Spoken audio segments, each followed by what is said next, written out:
gimana buat nentuin produk ini memang lagi ngetrend, lagi banyak yang nyari apa enggak? Produk ini 1 tahun lalu bisa dijual dengan harga 44.000 dengan untung sekitar 12 sampai 14.000. Gua kurang tahu sekarang modalnya berapa, tapi yang jelas udah ada yang ngejual dengan harga 29.000. Sedangkan produk ini 1 tahun yang lalu bisa dijual dengan harga 60.000 dengan modal 47.000 sampai 49.000. Dan tahun ini udah ada yang ngejual dengan harga 49.000. Itulah yang disebut dengan perang harga. Cukup meresahkan ya bun. Produk-produk yang dulunya jadi jagoan, sekarang cuma jadi barang pelengkap doang di toko online kita. Sebenarnya perlu nggak sih kita sebagai seller untuk ikutan perang harga? Mari kita bahas bareng-bareng di video kali ini.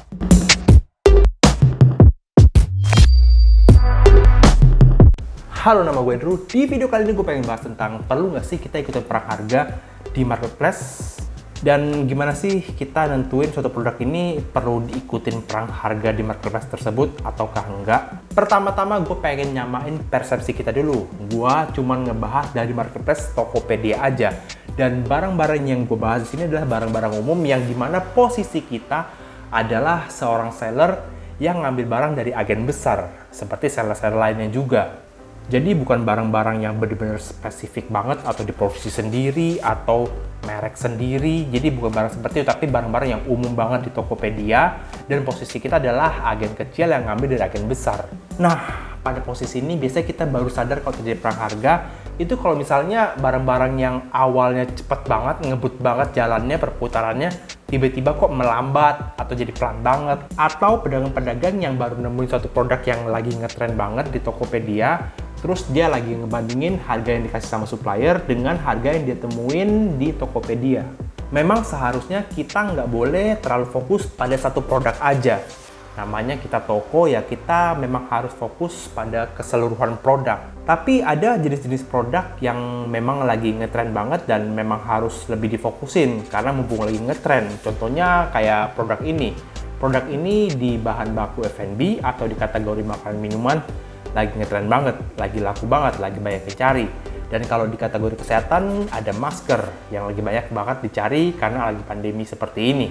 Lalu mungkin ada alasan lain yang bikin suatu produk memang harus lebih difokusin. Contohnya seperti kayak expire yang nggak lama lagi, persentase untungnya memang gede banget, jadi harus lebih difokusin. Atau produk-produk yang memang jadi identitas atau jagoan di toko online kita. Atau mungkin ada produk-produk yang punya target dari supplier untuk dihabisin dalam kuota tertentu atau jumlah tertentu dalam waktu 1 bulan. Dan masih banyak lagi alasan-alasan lainnya. Tentunya setiap toko yang mengalami hal ini pasti punya strategi sendiri buat ngatasinnya. Gimana barangnya supaya cepat jalan, gimana barangnya supaya tetap stabil jalannya. Kalau bagi gue sendiri, selama produk tersebut masih worth it untungnya buat dijual, gue bakal tetap ngikutin aja. Gak usah menjadi paling murah juga nggak apa-apa, asalkan produk kita urutannya ketika orang cari masih di atas-atas, dan harga jual yang kita tawarkan nggak jauh-jauh banget bedanya dengan seller-seller lain. Lumayan dong selama masih worth it, walaupun untungnya kecil, tapi barang ini memang lagi ngetrend ya ikutin aja. Jangan sampai kebawa emosi, akhirnya berhenti ngejual barang tersebut, terus duitnya dialokasiin tuh produk lain yang belum tentu laku apa enggak. Tapi sekali lagi yang pengen gue tegasin adalah selama masih worth it. Maksudnya worth it ini apa sih?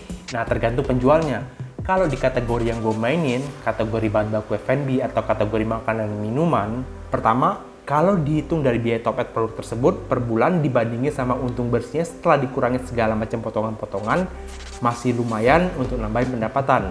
Yang kedua, packingannya nggak ribet dan nggak rentan rusak selama perjalanan.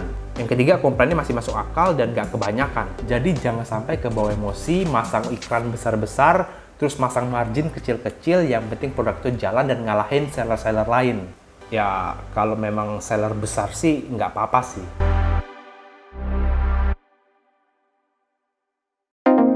Terus gimana buat nentuin produk ini memang lagi ngetrend, lagi banyak yang nyari apa enggak? Gua sendiri selain nanya-nanya sama teman-teman gua atau kenalan-kenalan gua yang jualan juga di Tokopedia di kategori yang sama kayak gua, yang gue lakuin adalah pertama kali harus mastiin kalau iklan kita itu memang udah di atas.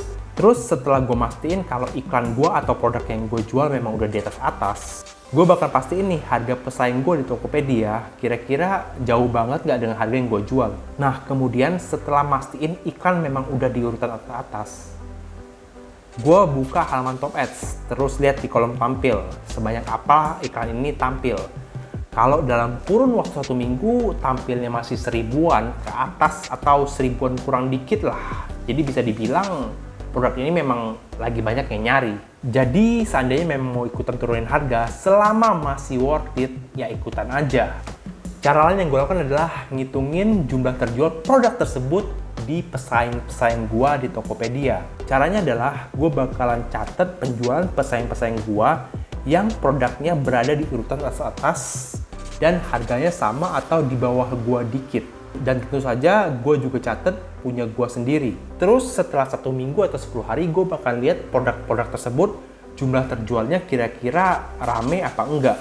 Tentu saja hal ini harus melihat juga produknya apa, barangnya jenis apa. Karena kalau barang kayak handphone, furniture, barang-barang elektronik, tentu saja jumlah tampil dan jumlah terjual pesaing nggak bisa dibilang harus banyak banget dalam waktu 1 minggu. Oke, itu aja video singkat dari gua. Kesimpulannya adalah sebagai seorang yang buka toko, entah itu offline ataupun online, kita tetap harus belajar atau mencari tahu barang-barang yang memang lagi ngetrend, barang-barang yang memang lagi banyak dicari sama orang. Kita harus update terus. Dan jangan lupa juga barang itu juga harus lengkap, karena kita itu sebuah toko. Oke, sampai sini aja video gua kali ini. Buat yang pengen cari barang-barang atau bahan baku di bidang food and beverage, bisa ke Tokopedia atau Shopee gua, Kopicu, dan jangan lupa follow Instagram gua, Andrew Chu. Sampai jumpa lagi.